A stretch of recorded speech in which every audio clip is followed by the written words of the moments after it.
ইউরোপের চাপের মুখে ইরান সমঝোতা নয় নিষেধাজ্ঞার দিকেই হাঁটতে চায় ফ্রান্স, জার্মানি ও যুক্তরাজ্য। এই স্ন্যাপব্যাক নিয়ে তীব্র প্রতিক্রিয়া জানিয়েছে ইরান। এবার ইরানও হাঁটছে উল্টো পথে। এই নিষেধাজ্ঞা অব্যাহত থাকলে তেহরান জাতিসংঘের পরমাণু সংস্থা IAEA এর সঙ্গে সহযোগিতা স্থগিত করবে বলে জানিয়েছে দেশটি। ইউরোপের এই পদক্ষেপ ইরানের দীর্ঘ কূটনৈতিক প্রয়াসকে নষ্ট করছে বলে অভিযোগ করে তেহরান। E3 দেশগুলো 28 আগস্ট ইরানের বিরুদ্ধে অভিযোগ তোলে। সেই অভিযোগের ঠিক পরই জাতিসংঘে দেশটির ওপর নতুন করে নিষেধাজ্ঞা আরোপের প্রক্রিয়া এগোতে শুরু করে। প্রস্তাব বাতিল হওয়ার পর রবিবার থেকে ইরানের ওপর নতুন নিষেধাজ্ঞা কার্যকর হতে পারে। অস্ত্র রপ্তানি বন্ধ, ইউরেনিয়াম সমৃদ্ধকরণে বাধা, ব্যালিস্টিক ক্ষেপণাস্ত্র কর্মসূচিতে নিয়ন্ত্রণ এবং ব্যক্তি প্রতিষ্ঠানের সম্পদ জব্দ ও ভ্রমণ নিষেধাজ্ঞা থাকছে এতে। রাশিয়া ও চীন স্ন্যাপব্যাক পুনর্বহালে আপত্তি জানিয়েছে। বলেছে ইরান এখনও JCPOA মেনে চলছে। 2018 সালে যুক্তরাষ্ট্র চুক্তি ছাড়ার পরই আবার নিষেধাজ্ঞা চাপায়। পর্যবেক্ষকদের মতে ইউরোপের নতুন পদক্ষেপে ওয়াশিংটনের নীরব সহায়তার ছাপ স্পষ্ট। তেহরানের জাতীয় নিরাপত্তা পরিষদ বলছে ইরান বহুদিন ধরে IAEA এর সঙ্গে পারমাণবিক তদারকি পুনরায় চালুর প্রস্তাব দিয়ে আসছিল।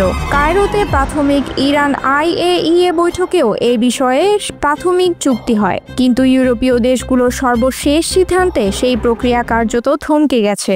ইরানের উপপররাষ্ট্রমন্ত্রী সতর্ক করেছেন, কায়রোর সমঝোতা ভেস্তে গেলে নতুন করে আর কোনো তদারকি চালু হবে না। ইরানের প্রেসিডেন্ট মাসুদ পেজেশকিয়ান স্পষ্ট জানিয়েছেন, দেশটি কোনো চাপের মুখে নত হবে না। তেহরানে শনিবার এক সভা শেষে তিনি বলেন, ইরান কখনোই অতিরিক্ত দাবির কাছে মাথা নত করেনি, ভবিষ্যতেও করবে না। দেশের প্রযুক্তি ও মানব সম্পদ এমন ক্ষমতা রাখে, শত্রুরা পারমাণবিক স্থাপনাগুলো ধ্বংস করলেও ইরানি বিজ্ঞানীরা তা পুনর্নির্মাণ করতে পারবেন।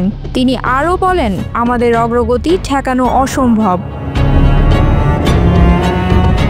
যদি স্ন্যাপব্যাক নিষেধাজ্ঞা কার্যকর হয় তবে ইরানের তেল রপ্তানি, আন্তর্জাতিক ব্যাংক লেনদেন ও প্রতিরক্ষা শিল্প মারাত্মকভাবে ক্ষতিগ্রস্ত হবে।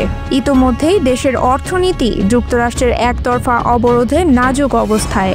বিশ্লেষকরা আশঙ্কা করছেন, নতুন করে বৈশ্বিক সম্পদ জব্দ ও ভ্রমণ নিষেধাজ্ঞা ইরানের সাধারণ মানুষের জীবনে বড় ধরনের প্রভাব ফেলবে। মধ্যপ্রাচ্যে উত্তেজনা বাড়ার শঙ্কা আরও তীব্র হচ্ছে।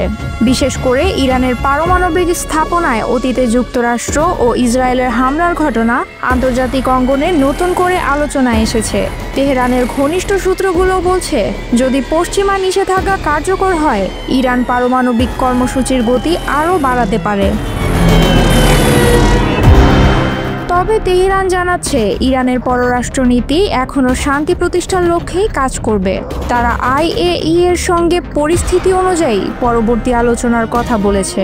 বিশেষজ্ঞরা মনে করছেন, শেষ মুহূর্ত পর্যন্ত কূটনৈতিক উদ্যোগ চললেও ইউরোপীয় দেশগুলো স্ন্যাপব্যাক কার্যকর করতে পিছপা হবে না।